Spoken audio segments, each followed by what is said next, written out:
เอื่อยน้ำลายเตื่อยน้ำเจ้าแล้วล่ะเพียงแต่ใดเห็นหน้า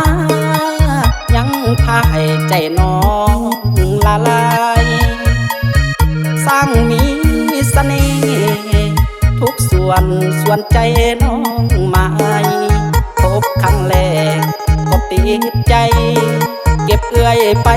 ฝันค้างทุกคืนบ่ได้ฝืนใจแต่เต็มใจสิหากับเอื่อยเห็นหน้าเจ้าเลื่อยเฮ็ดเวียกเมื่อยก็มีแห้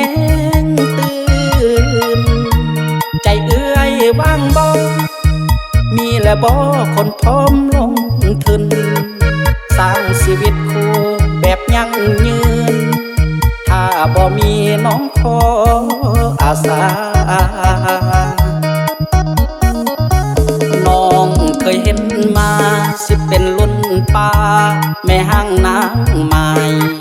สาวสำน้อยก็มีหลายงามสำใดก็บ่ถือตาใจมันฮ้อนหำน้ำแต่สาวล้นเอื้อยคือว่าคุณประโยชน์ของเจ้านั่นนาได้เป็นเมียได้เป็นทั้งเอื้อยผู้สาวลุ่นเอื้อยฮักน้องได้บ่นอตกลงสิบอกอีพ่อมาขอแต่งดองกับเอื้อยน้องนี่จริงใจทุกคำเว้าไปบ่ได้เลื่อยเปื่อยหากว่าน้องได้เอื้อยสิขอหักเอื้อยคนเดียวจนตาย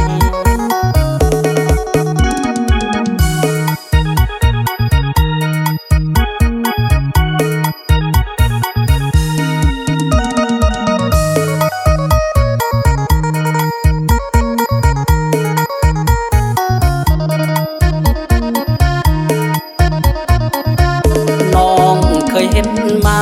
สิเป็นรุ่นป่าแม่ห้างนางไม้สาวสำน้อยก็มีหลายงามสำใดก็บ่ถือตาใจมันฮ้อนหำน้ำแต่สาวล้นเอื้อยคือว่าคุณประโยชน์ของเจ้านั่นนาได้เป็นเมียได้เป็นทั้งเอื้อยผู้สาวลุ่นเอื้อยฮักน้องได้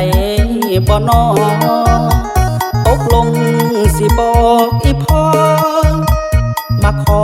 แต่งดองกับเอื้อยน้องนี่จริงใจทุกคำเว้าไปบ่ได้เลื่อยเปื่อยหากว่าน้องได้เอื้อยสิขอหักเอื้อยคนเดียวจนตาย